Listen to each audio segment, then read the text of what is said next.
Get ready to remove the filter from your timeline.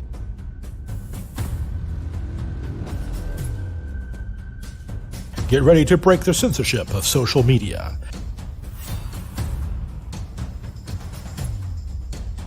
Get ready to support the grassroots alternative to establishment propaganda. Get ready for an authentic voice.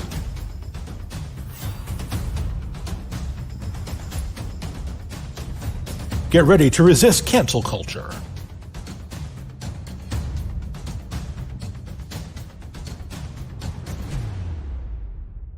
Get ready for free speech media. This is FSM.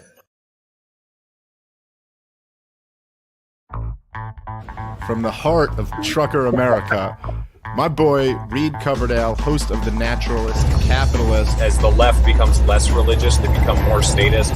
And as the right becomes more religious, they still become more statist. Whenever you add government, you by default remove community. But it actually starts with Bush, right? Like in 2006.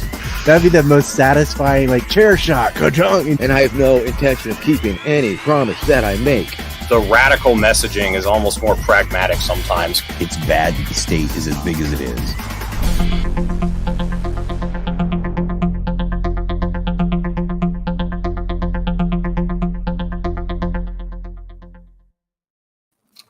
What's going on, everyone?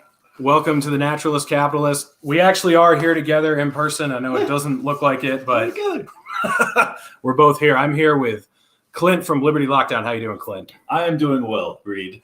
We took our bro ship to the next level by you buying me dinner, and I really appreciate it. Oh, yeah. Anytime, man. Anytime you want to swing into Utah, dinner's on me. So you have left California. It's all over, all done. Woke up to that beautiful view of the ocean for the last time. So what have you been doing since then? I had a bachelor party in Arizona in Lake Havasu. Spent two straight days on boats. I'm pretty worn out, pretty hungover. Then I drove 700 miles, give or take, today, which is a normal day for you. So I am exhausted, and I don't know how you do it. It definitely gave me a lot more respect for truckers. But I got to check out Zion for the first time today, so that was really neat. Yeah. So are you a Zionist now, would you say, or? Don't tell Ryan Dawson, but I'm a pretty big fan of Zion. No, still not a huge fan. No. So what's the, I know we're both going to Freedom Fest, but what's the plan going forward? What's after Freedom Fest? Are you just driving all over the place, checking things out, or? Yeah, I'm going to tour basically any state that doesn't have income tax. And if any of them feel right, I want to have a really strong gun culture in that state as well. And then from there, if I don't find anything that fits me, I'm going to look outside the country. So I don't know. Wow. So keeping options open. What country are you thinking of if it doesn't work out here? I don't know. So you're gonna travel to countries? Or? Yeah. Oh wow. Yeah, I'll bounce around. I was thinking for the longest time I was thinking Puerto Rico because they have an incredible. I mean, even though that's kind of America, right? They have go hang out with Peter Schiff. Yeah. They have an incredible tax incentive for expats. So I was thinking about that. But I think that they're probably going to be made the 51st state, in which case that tax treatment for expats will be eliminated. So that kind of killed Puerto Rico for me. I may be roommates with Ben Armani in Saipan one day. Wow. I'm just kidding, Cyprian. I'm just kidding. So I've always been a fan of yours as long as I've known you. And, it's mutual, but I've always thought you were pretty reasonable and interesting to listen to. And that seemed to be the consensus for most people. But the last 3 months, you just can't go a day without pissing half of the Liberty world off. So what's going on there, man? What happened? So I had Josie on, the redheaded libertarian. I honestly, at the time, didn't think it would be that controversial. I thought that people were upset with her because she blocked a bunch of people. I didn't know about any of her older posts that made people think that she was a neocon of some stripe. I do disagree with some of her takes, especially on what is it, embargoes or right in Cuba or whatever. Yeah. I think that we should absolutely lift the embargo on Cuba. So, but I have disagreements with Dave Smith. I have disagreements with everybody. So everyone except me. He agrees with me on everything. Obviously, but that's just because you bought me dinner. Yeah, I mean, I genuinely, I do. I have disagreements with everybody. So I don't understand where we got to this point. I mean, especially from the anti-woke shit posting community to start to critique the guests I'm having on, I think is just bizarre. And then, so after Josie, then came the episode 100 with Matt Erickson and Cyprian, aka Ben Armani, and they were supposed to come on to debate the Mises Caucus. It ended up being a destroyed Dave Smith hour. I didn't really expect that per se, so that controversy was not my intention. I do think that they're both very interesting guys and very interesting thinkers, so I didn't think it would be so controversial. And then I had Eliza Blue scheduled to come on my show, and then Thaddeus tweeted out some crazy stuff, and then he actually reached out to me, and I ended up putting it together because I thought that would be the perfect counterweight to such a hot topic. Right. And a lot of people really appreciated that episode, but a few people did not. So there you go. Those are my 3 controversies in the past month. And honest to God, I know people probably think I'm seeking out controversy at this point. That is not my intent. But I'm also not going to run away from it. So I don't really give a fuck what you think. And if you have a problem with it, we can fight. So what if someone commands you to condemn something, though? Like if they just tell you need to condemn it, that's not going to change your mind? Well, if you say it like a bunch of times, eventually I'll condemn it. Like 12 is the magic number. 11 times doesn't quite do it. But once you reach that threshold. Yeah, it's really important that you tell me to condemn pedophilia as if there's any chance that I endorse it. I don't understand this. I really don't. I don't understand it coming from our people, and I view you guys as my people. So if you feel like because of the guests I've had on over the past month, I've lost any of you, I don't think you were ever with me to begin with, because I don't think that you understood what I'm about or what Reed's about for that matter. I think that we both view this very similarly, in that talking to people with disagreements is actually where a lot of interesting conversation happens, and it's also where progress happens. So I don't intend to stop personally. Yeah. And I hope you don't either. No plans to stop, and no plans to condemn anything either, in case you guys haven't caught the hint yet. So correct me if I'm wrong, but I kind of look at our journeys as mirrored images of each other over the last year or so. Like I was more like, come on, guys, let's all get along. Look at me at the same time. Wait. 3, 2, 1. Sorry, it looks like a mirror image. So. Yeah, no. See, it illustrates the point perfectly. But you were more of, I think you were more isolated and like trying to bring people of similar thought together. And I was more like, hey guys, let's all get along and we should all be on the same team. And I've actually moved more in the direction that you were. And then you've moved somewhat in the direction that I was. And we've kind of met in the middle here where we're like, okay, like there are some people I realized we're never going to get along with. That's what I've realized. And then maybe you've realized, okay, there's some people that I had shut out that maybe I can still talk to. Is that kind of accurate? Or? Oh, totally. Yeah. It's so funny because I've told you this. I've said it on a few streams we've been on. I thought that your Unity idea at first was terrible because I didn't understand it. And then as I understood it, I started to support you in it, and I started to support it as well. And to be honest, I still support it. I think that people that believe in the most important tenets of what we believe in ought to be unified, and we shouldn't be fighting over petty bullshit. So I stand by that. But because the use of that phrase is so divisive, it is counterproductive. So yes, you brought me over to your side. But then now that I've been torn down by a bunch of people, as have you a few times, it's starting to really, drive home the fact that like unity with everyone, even some people that are like really close to us ideologically, is not possible. So it's kind of a fool's errand. So yeah, I think we're both discovering this simultaneously. Yeah, to me, it's kind of like, I'm not going to push you away, but this is what I'm going for. If you want to hop on board, you are welcome to hop on board at any time. Yep.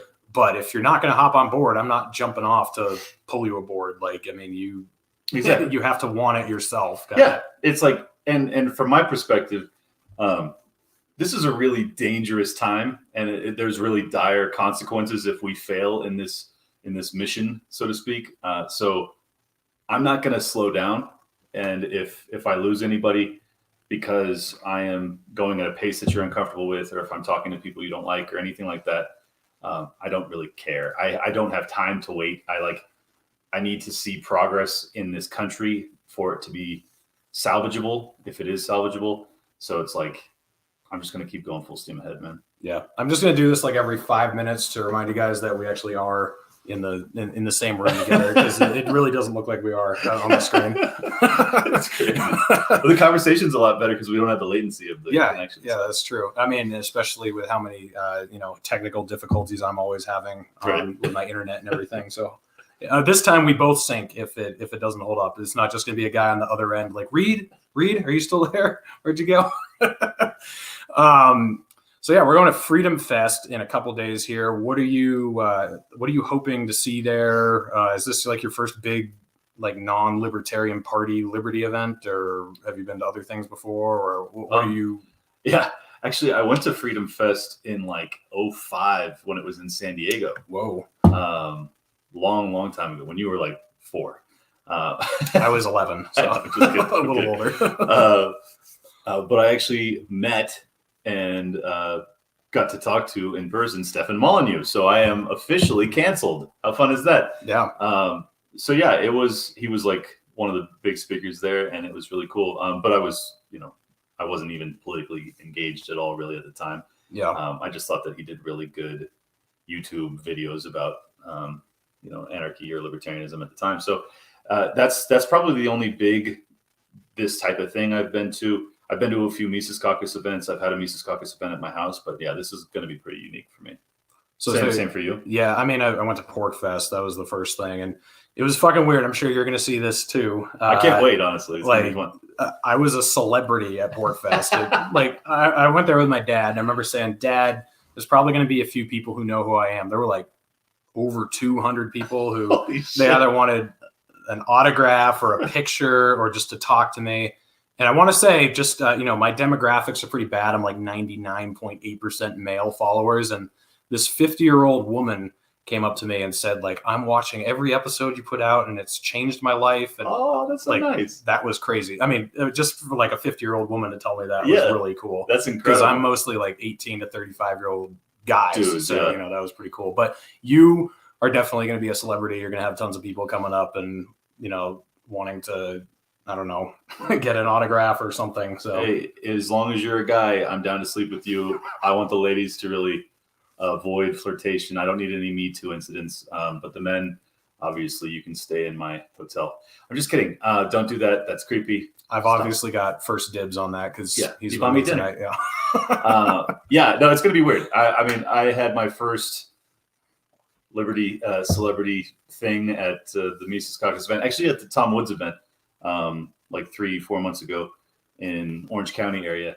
I had 3 or 4 people come up to me and they go, Clint? And I was like, you?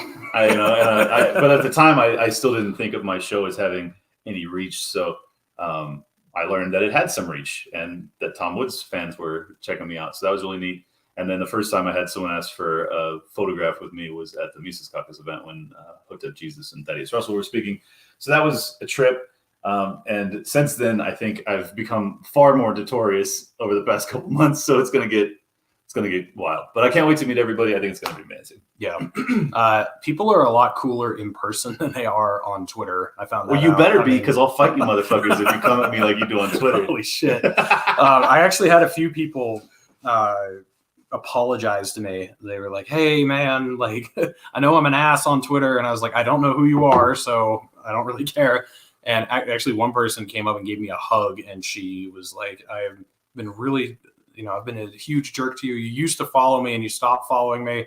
And I was like, okay, what's your name? And she told me what her name was, and I refollowed her. Because believe it or not, when there are over 10,000 of you following me, like if you make an insult toward me, I'm not going to remember who you are. So I don't take it personally. And unless it's a really bad insult. Yeah, unless it's really bad.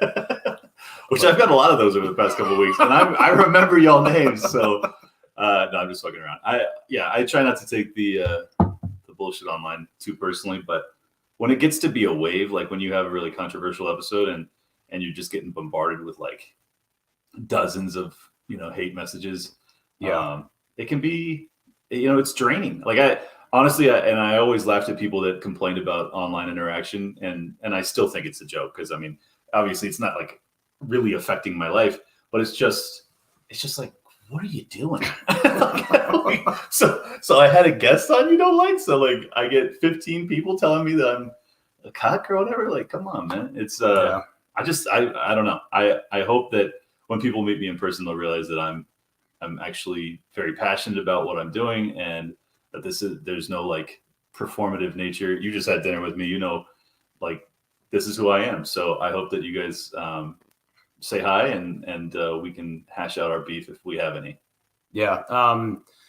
I don't think I'm going to ever meet any of these people, but I have gotten probably over 100, not death threats, but death wishes over the last 2 days. Well, I know why though. Oh yeah. Yeah, that was a good one. Yeah. I mean, I'm not getting the vaccine. So, like it went from, if we can only save one life, to, I hope you fucking die if you don't get this. But as many of you watching probably know, I ended up making a bunch of tweets because of how reactionary everyone was. But I originally just made a tweet saying, I'm not getting the vaccine mostly because of the bullshit propaganda and social pressure to do so. Obviously, that's not the only reason I'm not getting it. If this was a disease I had a 50% chance of dying from, and the vaccine was definitely going to save my life and prevent me from spreading it, then obviously I'd get it and then the social pressure would still be on. But in my age and health bracket and everything, I mean, I have less than 0.25% of a chance of dying, and the vaccine doesn't stop the spread of COVID. So there's no reason for me to get it. Everyone who wants the vaccine can get it themselves. But anyway, I made that tweet and it blew up all over the place. And every 15 minutes or so, I was getting someone saying, well, just put a tattoo on your head that says, don't treat me. Or like, well, I hope that when you were gasping for your last breaths, you felt it was worth it. Or like all these really, really shitty tweets. But I was wondering, how many death wishes have you received? A lot, or is it not the territory? Have you not like waded into that yet? I think because prior to the Thaddeus Russell Eliza Blue episode, people seemed to like me decently. Obviously you're talking about people that aren't even in our sphere. Yeah, these are liberals. Yeah, these are the people that are wishing you death threats. I've gotten a few of those, but that's just comes with the territory of like shit posting and telling people things they don't like to hear. But when I got that's a reasonable response. They hear something they don't want to hear, so they want you to die. Well, that's classic leftism. So yeah, but the fact that I'm getting that kind of pushback from our folks is where I got like perplexed. And I made this point at dinner that I really think that, like, even though we all agree pedophilia is bad, see, I'm condemning it. You don't have to tell me to.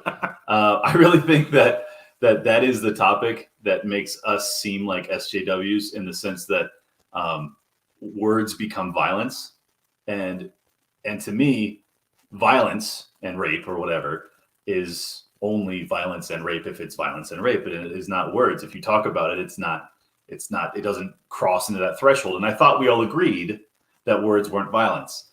So I'm just waiting for some people to be a little bit more consistent on this topic, because I don't understand it. I don't understand that perspective. By the way, guys, I will get to the super chats. We'll just do them all at the end so that we're not kind of skipping through them, but keep throwing them in. I will get to them. Appreciate the support. Absolutely.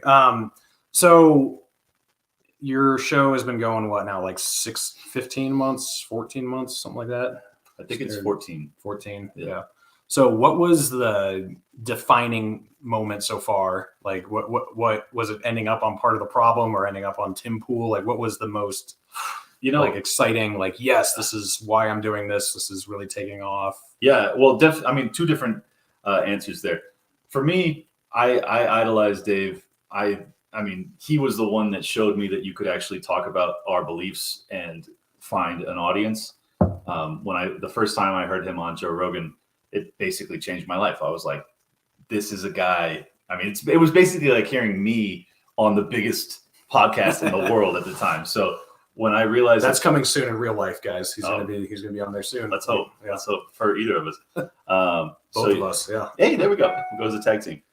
So that to me was definitely like, okay, this is big. When he came on my show, because he came on my show before I was on Part of the Problem, Right. And even that was just like surreal, I think is the best way to describe it. I like couldn't believe it.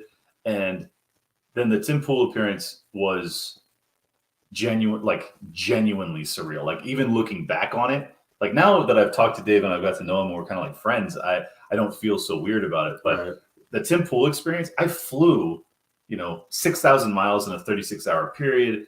I was in this giant house with a skate park down below and, a dozen bedrooms. And it's like, that still doesn't feel real. Like I can't even believe that happened.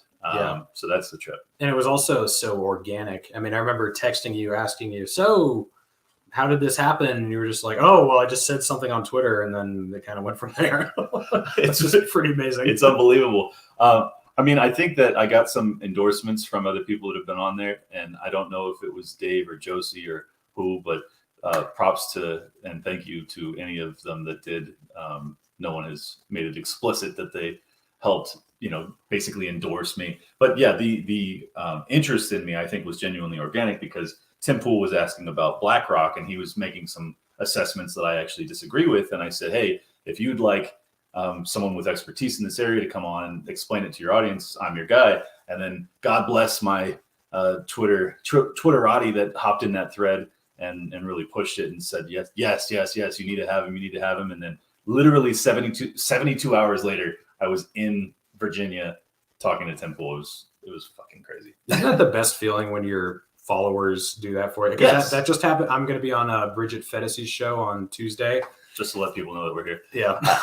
I'm so stoked for you, man. It's going to be incredible. And it was the same thing. Like this, actually, I didn't even comment. She put out a post like, I want to talk to a truck driver who listens to podcasts, and like 100 people tagged me in it. And like, that's so rad. Some other truckers got tagged too, but only like 5 or 6 times. Like me, it was like 100. And that's how I found out about it. And I was like, oh, yeah, I would love to. Right. And then she messaged me and she said, you have a very loyal following. And that really felt really good. So thank you guys. And I mean, it really is like the coolest thing when your followers come out like, yes, get this guy on. I mean, it's so cool. And I just want to reiterate, y'all are like changing our lives by doing that stuff. Yeah. So, and I know you feel a sense of gratification by seeing someone that you are familiar with on these bigger platforms. So it's a mutual thing, but I'll never forget it. I'm sure Reed won't either. The fact that you guys, pushed to get me first on Part of the Problem, but then on Tim Pool, it's just like, it's crazy. I mean, millions of people listen to me talk on Timcast like that. I don't know if I'll ever get okay with that sensation. Like it's just such a wild thing, dude. It's so crazy. Yeah. Well, no, I think it's great. And I think it's obvious to people that we're not grifters. Like we're not here to just ride the wave because, I mean, especially my passion is a motherfucker. If you can't tell, folks. I mean, the fact that you're willing to have people on your show that are going to piss off your followers, that's a pretty good sign that you're actually here for flushing out those ideas and talking about controversial topics and trying to, get us out of this mess. Because, I mean, the people who are fake are pretty obvious and easy to spot, because they're just saying whatever's popular, whatever's going to get them somewhere, instead of kind of having that, a consistent message throughout the entirety of their duration, that they've been popular or been having a platform or having a show or whatever. Like you can tell when they're just riding with whatever is the most popular thing. Yeah. Definitely did not help me having Thaddeus Russell on my show. So if you think I'm grifting because, that got a lot of views for that episode. Yeah, but it didn't help my reputation. So I did that knowingly. I knew that it would damage me, and I knew that I would have people that would drag me through the mud for months, if not years, because that's how some of you sick motherfuckers do things. But the truth is, I'm not a pedophile, and I think that there are a lot of victims on both sides of this dispute. And obviously, I do not mean the actual victimizers. I mean some people that are on sexual offender registries for the rest of their lives over really ticky-tacky shit. And I think every libertarian agrees that that's wrong. And yet, if I want to talk about it, I can be accused of running defense for pedophiles, and it's just nonsense.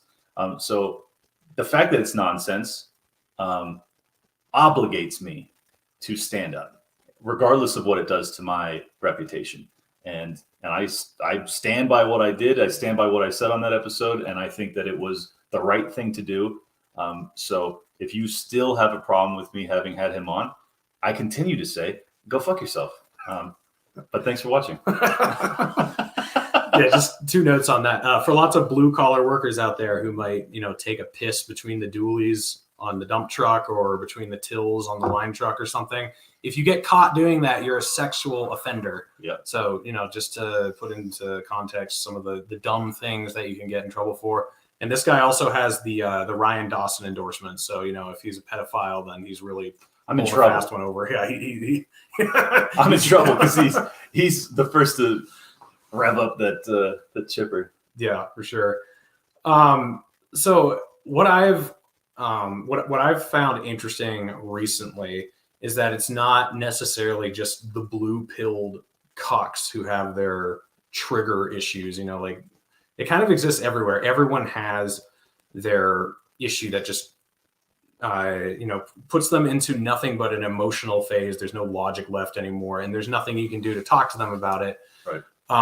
That to me is a sign of extreme weakness. Like if you think that you appear tough if you're screaming at someone for having a person on their show or something that you disagree with them on, or even if they come at you with an attack, if you go back at them like with 10 times the strength, unless you're being funny or you're really proving a point, it actually makes you look kind of lame, in my opinion. And I learned this kind of early on in the workforce. If you had a boss who was always freaking out about everything, it just sort of lost its potency. I mean, you were just like, okay, my boss is going to yell at me at the end of the day. Oh, well. Whereas if you had a boss who's kind of nice to you, kind of chill, when he freaks out at you, really gets your attention because you're like, oh, damn, I must have really fucked something up to piss this guy off. Targeted rage. Yeah. Yeah. It has to be used with moderation or else it loses its impact, of course. Yeah, it's just like fiat currency. If it's endless, then, it's kind of valueless. So. Yeah, buy Bitcoin. Yeah. But I mean, we've seen that from all corners of the liberty movement. Like everybody can get mad about something. And I just want. Yeah, you step on the third rail of religion all the time. Oh, yeah, so I do. I don't actually fuck with that one because I am more, I don't know. I don't have a hard feeling in that area. But I love that you do it personally. So yeah, I mean, and I really don't think I'm an angry atheist. I know some people might think that from what I post on Twitter, but Twitter's Twitter. If you want to watch videos where I talk to people about it and actually learn something about my past, I welcome you guys to do that. But I think it's good to have conversations about touchy subjects that people get emotional over because if we can't put aside our emotions for our most important issues or our sacred cows that we can't touch, then we don't actually know why we believe those things. If you can't explain why you think pedophilia is bad, I don't think that's good. Like, I think you should be able to explain why you think it is bad. I think you should be able to explain why you believe the Holocaust happened. That's another thing. Like, instead of just getting outraged about somebody denying that it happened, just prove them wrong through historical facts. Right. Or just keep scrolling. Yeah. Or move beyond it. Exactly. Yeah. It just boggles my mind that people are not willing to talk about these things, but want to consider themselves intellectuals. Like, if you don't want to pretend that you're a thoughtful person, okay. But if you're going to say you're an extremely thoughtful person and then one of these things comes up and you just respond with outrage, then I lose a lot of respect for you. Yeah, I can't do anything else but agree. Obviously, I especially with my experience over the past month with a lot of people saying I shouldn't be platforming or giving a voice to these people, all of which are bigger people than me, by the way. So it's bizarre in that regard, just that I'm platforming or I'm amplifying the voice of Thaddeus Russell, who's been on Joe Rogan, for God's sake. It's just madness. But yeah, I actually believe in free speech, and I actually believe in open debate and dialogue. And I think it's a vitally important thing for a society, if you believe in a society, that we actually converse with each other and that there are no sacred, golden calves or anything like stuff that we can't talk about. Shit, I better not reference religion in this context or I'll get in trouble. Just kidding. I don't give a fuck. Yeah, you're on my show already. You're already guilty by association. Exactly. So yeah, that's really my stance, is that a lot of the problems that exist in our country right now, and in the world for that matter, are a product of big tech, for instance, YouTube, censoring us. They censor us all the time. And what has it done? It has divided us as a people. It has made it so that we live in two separate realities, because half of the country believes one set of nonsense and the other half believes another set of nonsense. And then the 1% of libertarians are the only ones that actually understand which parts each half is right about and which half they're wrong about. And it's like, that's not conducive to a society that doesn't foment a civil war.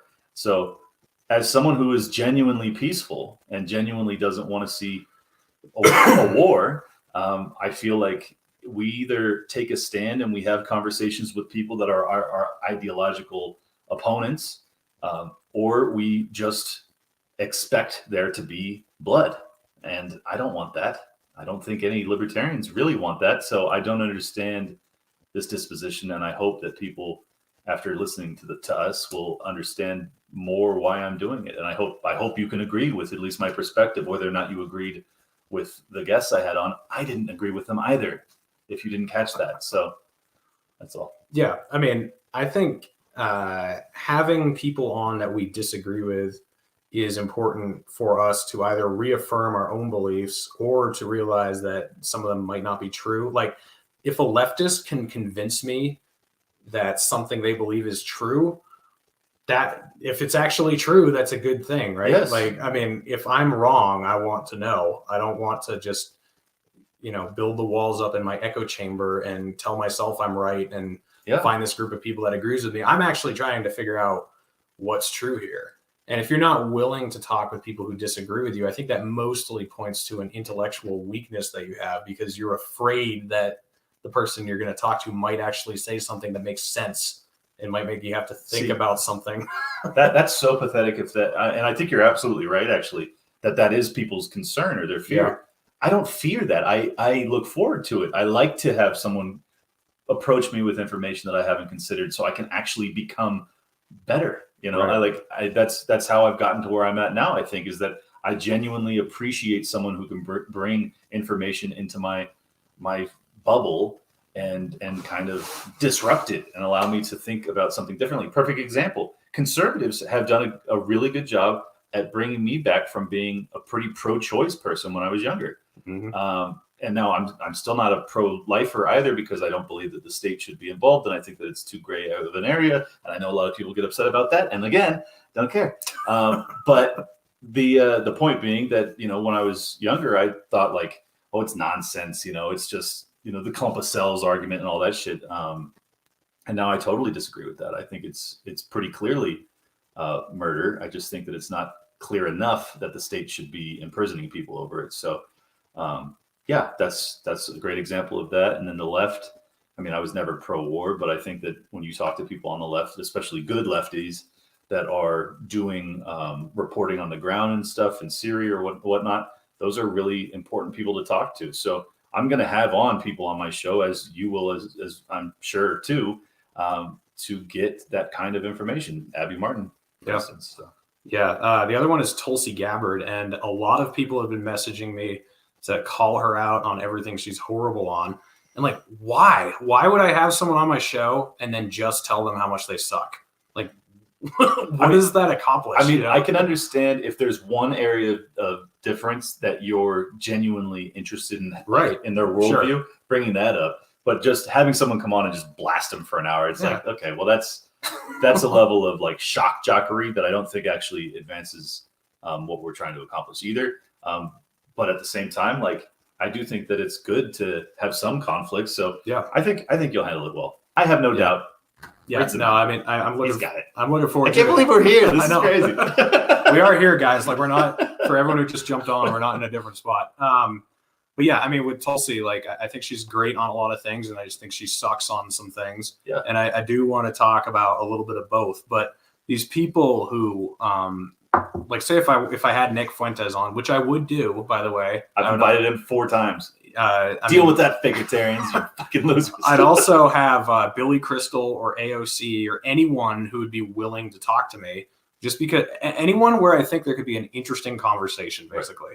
Like, but since we're together, like Archie, if you end up watching this because you like me for some reason, like go on this guy's show because he will have you on. I will not. I've been trying for how many months, Archdog?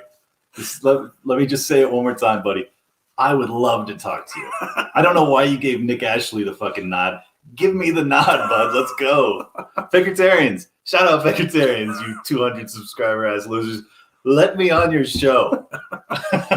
There you go, guys. Like, come on. I mean, could you get a better invite or a better request than that? Yeah, I mean, like, to me, you guys are just not an interesting conversation, but to Clint, you are. So fucking do it. Like, you're passing up an opportunity of a lifetime right here. So interesting. I mean, this guy is platforming people, so he'll platform you. Like this guy's the zeitgeist of America. He's the one who changes everybody's minds. So like he's inviting you on. Come on. I mean, I don't know why you wouldn't. Yeah, some episodes get over 10,000 listens. So like that's, I mean, if you're gonna change all of the red pill libertarians into your type, this is your best bet. Yeah, and Nick just boosted your popularity by like 200%. So I'd say by like 12,000%. Shout out Nick, by the way. So, very proud of you, very good job, Nick. So yeah, I mean, if you guys are looking for your moment in the sun, it's right now. Like, let's go.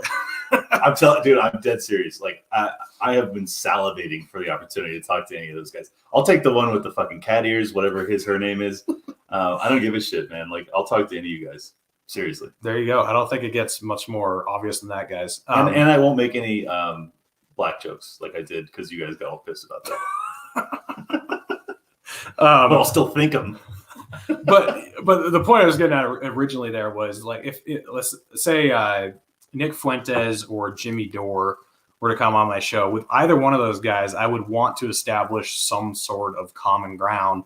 And I would hope that some of their followers would see the video and be like, oh, wow, I want to hear more about what Reed has to say. Yeah. I mean, because right now, like if you watch, if Dave Smith goes on someone's show and all they do is tear him apart and tell him what a horrible, selfish, evil person he is, I don't really have much of an interest in, listening to what that person has to say. Now, if they, establish some sort of common ground with him and were obviously smart, intelligent people, and then they had a disagreement that they civilly talked about, maybe they'd make me think about that disagreement. Like, they made a good point about whatever it is, healthcare, minimum wage, whatever. Mm-hmm.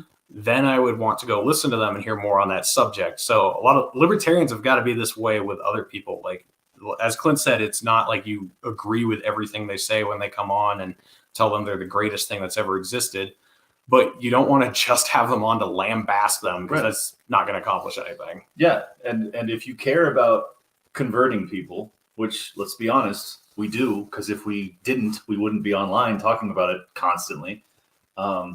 You have to kind of meet people where they're at, and you have to explain to them that there is, this actually goes back to woke culture, where there is no opportunity for salvation. Like, once you're a racist, you can't be redeemed. If you're just born a straight white man, you can't be redeemed. This is a very similar concept in that you have to give people a path to redemption. Like, you have to allow them to see that maybe there is a different way of looking at it, and it doesn't make them evil. It just makes them wrong on a topic. And we've all been wrong on topics, unless we're, Dave Smith. I'm just kidding. So yeah, I think that's my outlook, is that I would rather have at least a somewhat cordial conversation. If it devolves into, a shit fest, that happens sometimes, but that's never my intention going in. And I think that you're right. That's the way to actually get people to see our perspective. And a perfect example is with the media today. I mean, no one's being converted by watching the news, because it's just partisan in nature. And the whole time is just about indoctrinating and speaking to their choir and shitting on the other congregation. See, I don't know. When I watch Rachel Maddow, she really makes me think a lot, because she makes a lot of nuanced points, She makes me think about what size strap-on she wears, but that's about it. Rachel Mad Cow Disease. Oh man. Sorry, because we're like in person. I feel like I'm being more More yourself. Tower Power Hour about it. Yeah, more. I can't take it as seriously. Boy, we got to get like we got to get the do a whole live Tower recording. gang Oh, that'd be together. so That would fire. be amazing. That'd be fire. So you're the second member of Tower Gang that I've met in person because Toad. Oh, you met Toad? Yeah. Oh yeah, at Porkfest. Porkfest. By the way, I'm only 6 feet tall. I'm not like 7'2", like a lot of you guys might think from all the pictures. Like we got some short. He's short motherfucker. Yeah, like fuck. I mean, we're basically the same size. Just yeah. which I assumed he was like my size because I just assume all men are my size. Toad, you got to get together, buddy. I don't know what's going on. Get some HGH. Get your bones stretched. Do what you got to do. Just kidding. I love Toad. I know Toad's the best. I've never even met Toad. I don't even know if he's that short, but he probably is. Yeah, he's pretty short, but he's great. He makes up for his lack of height in charm or something. That's the word. Yeah. So did you like ever consciously make a decision to be like, okay, I'm gonna be fine with all the edgelord shit, and I'm just gonna go for it regardless of what it does to my online image? Because I wasn't like part of Tower Gang until a few months ago. And, I've always had a fucked up sense of humor. There's nothing new about that. And I've always sworn and had, crass jokes like on my channel. Yeah. But I've definitely gone like a lot harder in the paint on Twitter because I've just decided, you know what, this is who I am. And I don't need to pretend to be somebody else on there. So I love it. I'm not ashamed of anything I say. And a lot of people are like, oh, yeah, but Twitter's not a job site. And I'm like, well, no, it sort of is. Like, Twitter's where you go if you want to argue with people. It's really not the public square, like people say it is. Like, Twitter is where you specifically go if you want to see crazy, stupid takes and argue with people who don't care what you have to say. Like, that's what Twitter is. So, yeah, largely. I mean, it's also a community, and there's some good conversations that happen, but those are the minority. Yeah, for sure. So did you ever was there a moment you remember where you're like, fuck it, I don't care, I'm just gonna go like say these bad jokes and I don't really care? Or has it kind of like always been the case? For any of the OG followers out there will remember me as a morbidly obese woman in an American flag bikini. That's right. I'm one of those guys that followed him back then. He was. So I was doing that from Jump Street because I was anonymous. So that didn't, but I think the weird thing is that I didn't change that tact once I became more public about who I was. And by the way, he's got his full name on Twitter now. Like it took him a while to Clint Russell come out with Reed Coverdale live in the building. So I wanted to live, same place. Yeah. So I cared about in particular because I'm so concerned with the trajectory of discourse and people's fears, and I understand that they're genuine. So I always have to preface this with saying, I get it. You could lose your job. It could be a really bad thing. Hell, you could end up in Gitmo if you say something too crazy. So, by the way, shout out to my boss. You're awesome. No kidding. You're subscribed to me. That's great. Thank you. That's amazing. I mean, the more controversial shit I say, the more likely I am to get a raise. So my boss is fucking awesome. But well, I may need a job from him soon. So yeah, I think basically the inspiration was I wanted to practice what I was preaching. And on my show, I was telling people, even though I hadn't come out with my last name, that you should be courageous and that you should be telling people your beliefs, especially if you want to not become, a social pariah. It's important that people understand that there are people like us out there, right? And then to give people the strength to also vocalize that so that there can become a community of us. Like if you're going to go underground, how do you ever expect to have a meaningful amount of people to defend yourself with? Like it's vitally important that we have some level of courage and size to prevent people from being able to basically treat us like we're, a non-important minority in society. And that's how people view us right now. So that's the main reason that I just go as hard as I fucking want. And also because I'm financially free, I'm like, I don't give a shit. You can't fire me. So yeah, I'm going to go hard. Yeah. Yeah. I mean, I think as far as the crass jokes go, most people really don't care. No, like they really don't. And the people that are upset also don't care. No. That's the funny thing. Yeah, they're they're projecting, like they're proving to their peers that they care or something when they really don't. I mean, if you've ever worked a real job with someone who's not the same orientation or not the same Or race. color or whatever as you, like, they don't fucking care. They really don't. Like, they don't care about all these microaggressions and Well, if they're working a job, because there are some people that don't have jobs that do genuinely care. Yes, and they're that's true. horrified if white people say anything off color. But those are people without jobs, so you can't work with them. It's perfect. Yeah, exactly. So, I mean, I think when they see us making jokes or being retards to a certain extent, like, oh my God, they said the R word. Can Yeah. you believe this?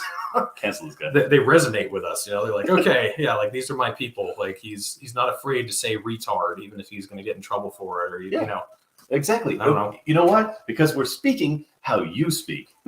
We are. And if we're not speaking how you speak, we're speaking how you think. And that's okay too. Because I would rather us be honest about who and what we are and how we talk and how we feel and how we joke. Because this is how guys joke.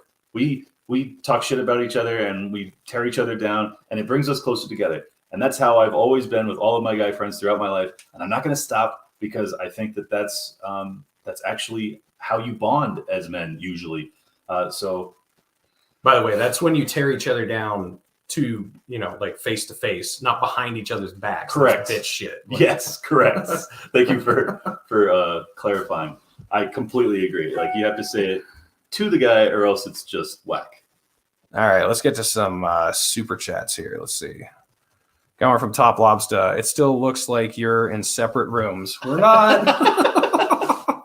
We're here, dude. I swear. We're here. It's real. It's happening. Shout out Top Lobster. Go to toplobster.com. Get some sick shirts.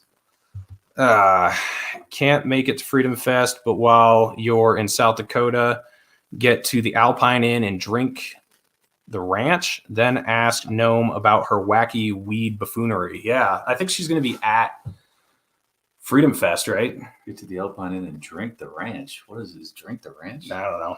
That must be South Dakota talk. I'm not really sure what that means. Is that a sexual innuendo? Jim Mongol. All right, I'll do it, I guess. Gnome is supposed to be there. My mom wants me to ask her how she gets her arms in such good shape. So that won't be awkward, Mom. Thanks for that. Thanks for that tip.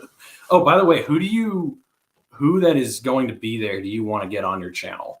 For me, there's two people. Dave Rubin would be pretty amazing. And the other one is Ayan Hersey Ali. I don't know if you know who she is. I do, but yeah. Those two would be really cool. What about you? Do you have any in your sights? I mean, honestly, I think that Dr. Drew would be really interesting, because I think he's a libertarian, even though he doesn't really fully come out with it. Mm-hmm. So I would like to find out why he's not a libertarian. So I think that would be an interesting conversation. And then those other two that you mentioned, I think would be great too. So yeah. And then Dave, obviously. Well, Dave, yeah, but he's. Dude, are we gonna do like a fucking live Four Horsemen? We should fly Ryan out there. Yeah. I have crypto assets and savings, and I am retiring. Renting. I am looking for a house because I want to land. I want to own land. Clint, not financial advice. Thank you for the Which do you think will be more valuable in the coming months? I have crypto assets and savings that I am renting. I am looking for a house because I want to own land. Sorry, we're like the perfect distance away that you can't see. Like, you got to lean in a little bit to get it. So sorry about that, guys. I personally am not a fan of land, especially in a bubble market. When prices are low, that's when you buy land, because you're supposed to convert it into a higher end user, sale price. So you want to buy land when no one wants to buy land. You don't want to buy land when it's very hard to come by at a reasonable price. By the time you get that land and you either subdivide it, or even if you just try and build out a single property on it, the market very well could have corrected. So I would not recommend that. If you're in a red state that has really cheap land still, okay, do whatever you want to do. But if you're thinking about buying land that'll cost you $300,000, $400,000, $500,000, I would give serious consideration to waiting. I also think crypto will decline at some point if there is a deflationary bust like I'm predicting, but I would not say that I'm a bigger fan of crypto than I am land at this point. So I hope that answers your question. There you go. Not financial advice, just for those. But it wasn't financial advice, so I don't even know why you asked. Do you all think that preventing your own kids until they're 16 from social media would prevent some teen suicide driven. Given y'all experience with online harassment. Go for it. Yeah, I mean, see, like we had a rough house. As two people with no kids. I mean, in my house, we abused the shit out of each other verbally, and my parents didn't condone it, but we just did. And I don't know, that prepared me for life personally. But I mean, it's a little different if you're solo on the internet, if you're a 14-year-old girl or something, like, I don't know, this is a different deal. So, but I would do the best you can to prepare someone for life so that it's not culture shock when they get out there. But you're going to have to figure that out on your own. See, he just changed my mind, because I was going to say I would probably keep my kids offline. So, yeah, but that point you made was a great one. See, look at this. Yeah, you actually listen to someone, and then you might change their mind. Even someone evil like me. You know? Yes. Who brought up a 14-year-old? This guy. No, seriously, I do think that there's a lot of danger with social media for young children. I do believe that our brains are not structured for this. I think the level of inundation of comments and communication and likes and all this shit and how it plays with our brain chemistry, I think it's not really healthy.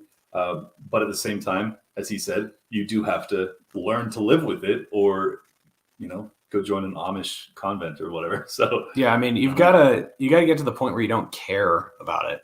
I think that's the key. If I cared about all the death wishes I just got over the last couple of days, like I really don't. Like, I think they're funny. I mean, he says that now, but he was crying at dinner. It's true. Like, I was like, Clint, please. He's like, Reed, finish your steak. I'm just kidding. Yeah, I feel the exact same way. Yeah. I mean, I was retweeting everyone's insults to me because I thought they were hilarious. So, I mean, that's where you want to get people to. Like, speaking of your past, what's the origin of your name? Well, my parents gave it to me, and I would imagine his did as well.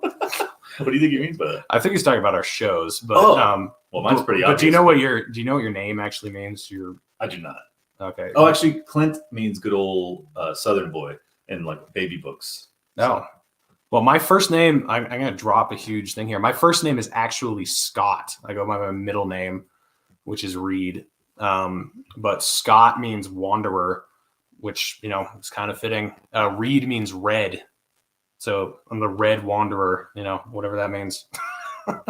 Sounds like but you're related to Ryan Dawson. Yeah, I know. The Red Wanderer. That's an insensitive racist Indian joke right there. But, oops.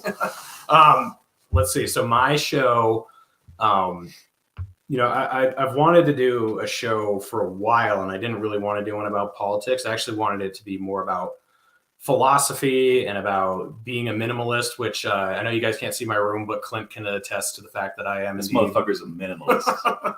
I don't need much. And I want to talk about travel, all sorts of stuff. But since it ended up being more of a political show, I was trying to tie philosophy into politics.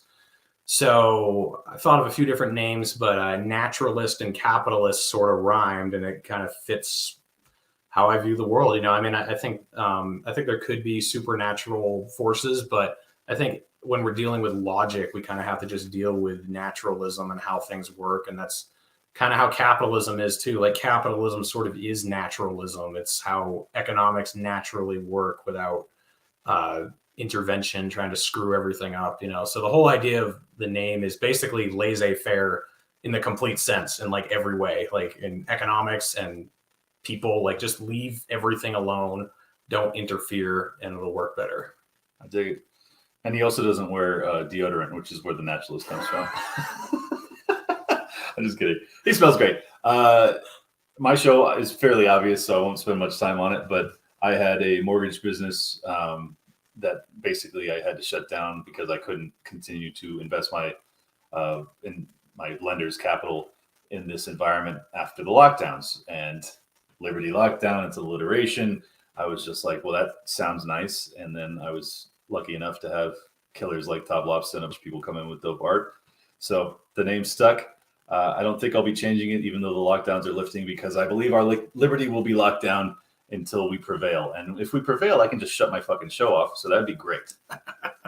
So When did the theme song come out? Like, what episode number was that roughly? Oh, I think like episode 15, 20, somewhere in there. Okay. And did you make that art, or was that no behind you? That was Top Lobster too, or no? That one was from, I can't remember his name. I'm sorry, but he sent me that early on, and the vibe was so perfect because it had the graffiti. I was like, yo, that's Wigger Clint likes that, so I stuck with it. Yeah. By the way, shout out to he's I think the Based Gold on Twitter. He made my logo. Oh, nice. And I didn't pay him anything. I wasn't even following him. He'd been following me for like 3 months, and he sent me a message. And you know how if you're not following someone, you can't. It's just like shows up as a message request. I saw his message request like 2 or 3 days after he had sent it, and I couldn't see the media. I had to follow him to see the media. And then he was just like, "Hey man, I'm a huge fan. I do graphic design occasionally, and I just put this together for you. If you want to use it, go for it." And I was just like, "What?" So I messaged him, and I was like, "Dude, let me pay you for this." He's like, "Nope, no, I just appreciate everything you do." And so I did a short episode just saying, hey, the Based Gold, whatever his actual name is, he made me this logo. Go follow him on Twitter. So I think it's at the Based Gold. So go follow that guy. He's got good takes. I talk to him pretty regularly in the DMs. Haven't talked lately much, but we do quite a bit usually. And he made my logo. So thank you. Yeah. And thank you to everybody that creates fan art for us. It's it never stops amazing me. Every time I get a piece, I'm like, this is fucking awesome. Yeah, for sure. Whoa. What we got? Clint Russell, are you related to Snake Plissken? I believe that's what's the name? Metal Gear Solid reference. I don't know how it's correlated to Snake though. So I'm sorry, you're gonna have to elaborate for me to get the joke. By the way, I don't think I'm related to David Coverdale. I mean, we probably are very distantly or something. Who's that? He's the what's the band? Whitesnake. Oh, okay. Is the singer. I am related. I'm a descendant of Miles Coverdale, who was one of the first people to translate the Bible into English. So there you go. Interesting. Yeah. This is why he hates Christianity. So I'm way more tied into Christianity than a lot of you guys would want to think I am. Y'all, I'm not joking. Go to the Alpine Inn. They have good ranch. Trust me. We're gonna have to check this out. Jim, you gotta relax with this ranch action, buddy. If this is nearby, I'm gonna go. I mean, at this point, I'm interested because of how adamant you're being. So you sold me on your ranch, Jim Mongol. Let's see. My dogs. How's it going, Drew? Drew just defended us on free speech in a video the other day. I don't think I got called out by name, but I consider myself involved in that whole fiasco. So thank you, Drew. That was a great video. Yeah, good job. Really appreciate it, man. I know you didn't do it for me, but I'm glad to see some libertarians feeling the same way he and I do about that area of dispute that I didn't even know was an area of dispute amongst libertarians. So that was great. Yeah, to me, like, either nothing is sacred or everything is sacred when it comes to questioning or discussing or joking. Like, right. I mean, it's all on or off the table. You can't have it both ways. Yeah. There are some things that are sacred, but only when it comes to actions, right? Not when it comes to discussion. That's fucking crazy.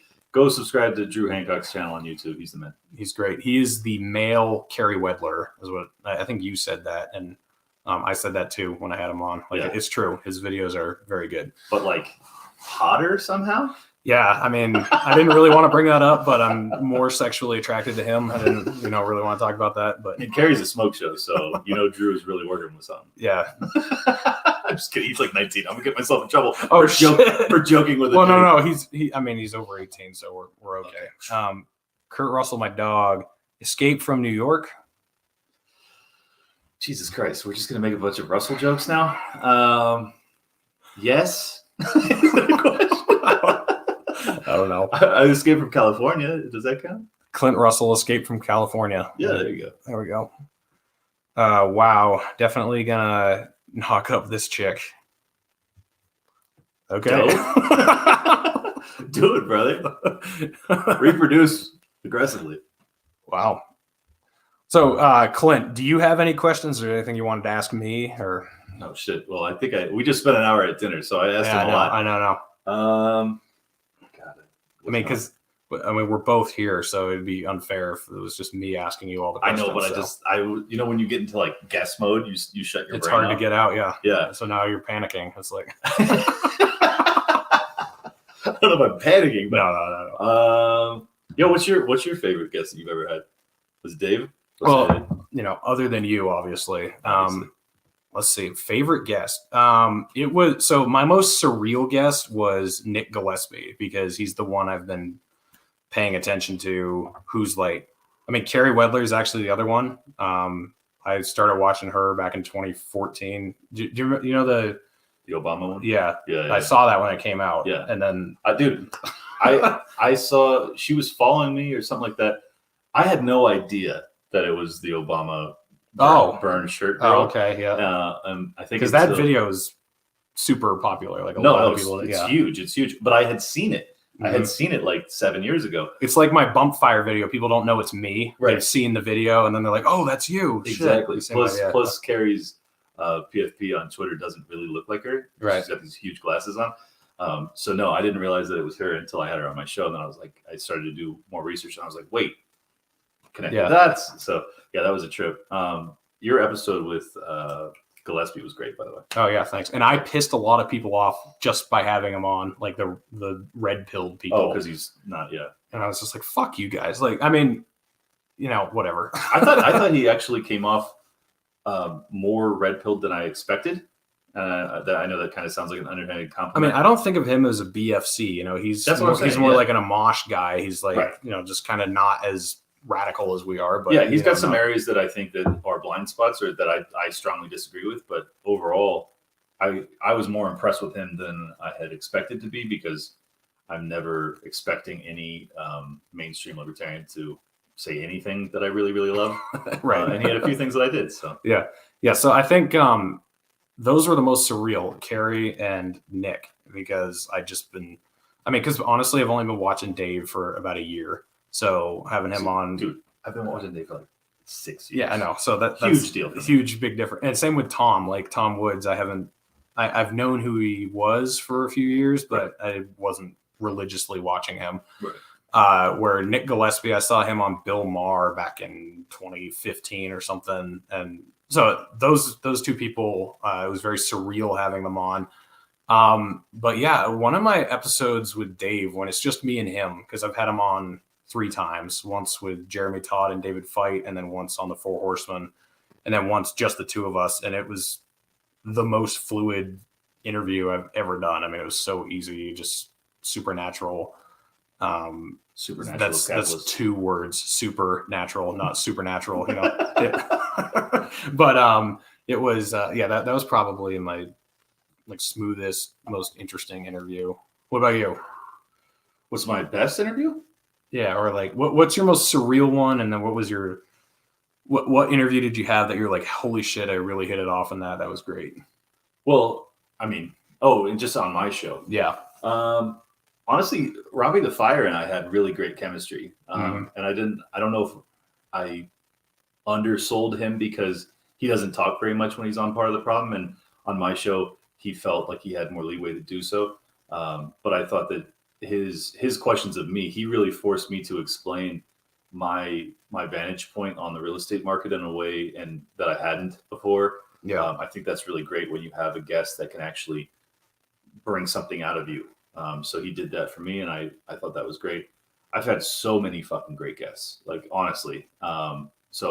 Bringing up Robbie is not to diminish anybody else I've had on, because I thought that I've just had conversations that genuinely I enjoyed, almost all of them, honestly. So yeah, it's just amazing. Oh, there's a question for you. So I'll give my story first. And by the way, if you see this, dude, like, don't take it personally. I don't dislike you as a person, but I had this guy on. The dude that had a seizure? Yeah. Like, I'm sorry. It was just like the most boring conversation I've ever had. we were like 10 minutes into it, and I was like, okay, I'm going to have to kill this conversation pretty soon. And then he had a seizure instead, so I didn't have to. And I was just like, do you think he had the seizure to get out of it because it was going so poorly? I don't know, man. He's just like, again, like, I'm not even going to say his name because I don't want to degrade him at all. Like, I don't have anything against him Talk as a about guy. kicking a guy while he's down. Yeah. Like, but that for me was my worst interview. So Fucking A, dude. what about you? Oh God, I've been asked this a few times. I can't think of a worst interview, and if I had one, I would honestly say it.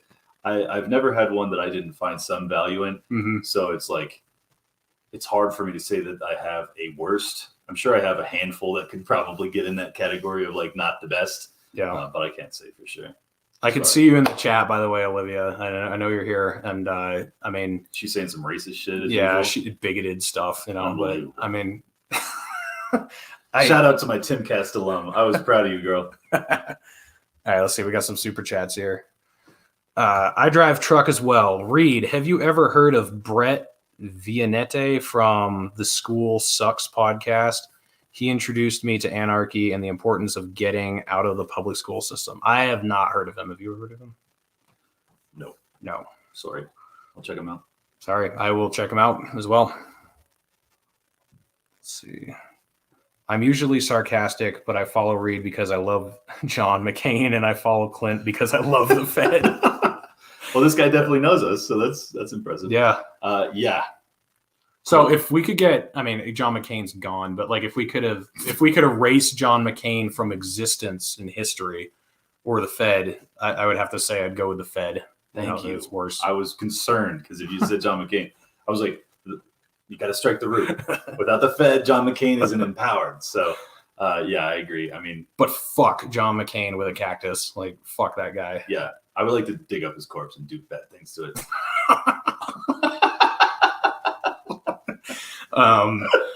It's weird to see the people who defend John McCain. First of all, like some libertarians, like some blue-pilled cuck libertarians that defend him, like, fuck you. I mean, you are the scum of the earth if you're defending John McCain. But then, also... You call yourself a libertarian, you defend John McCain.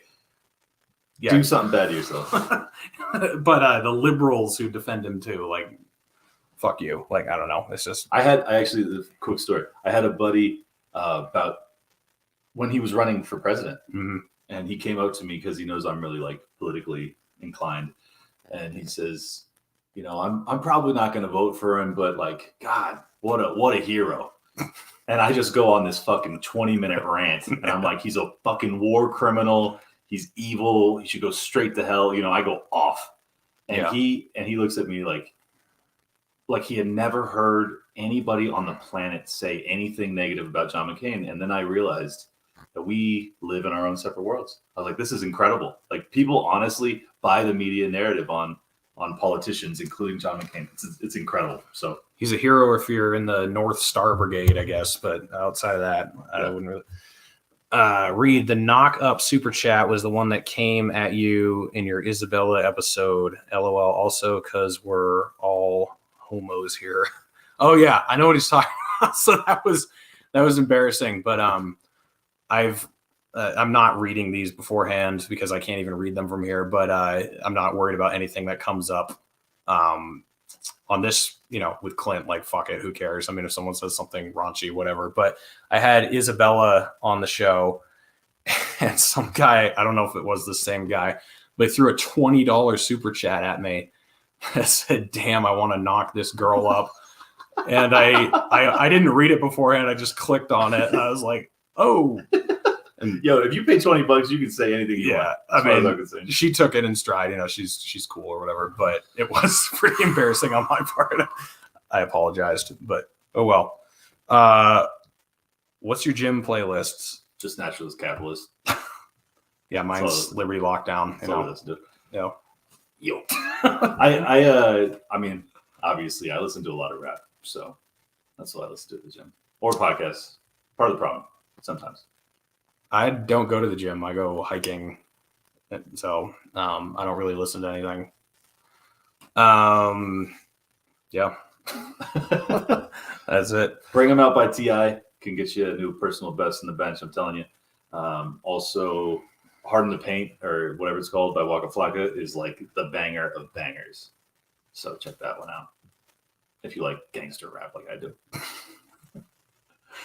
Well, I guess we'll end it right here. That was Oh, we're done already? Damn. All right. I wanted to say, since I have this opportunity on the platform, to Pete Quinones, because we obviously are. I have been hinting at it. He has been beefing with me somehow. I think I don't really know for sure. So I just want to give him the opportunity to talk to me because I think that we should talk this out. I don't see any reason that we should have any conflict.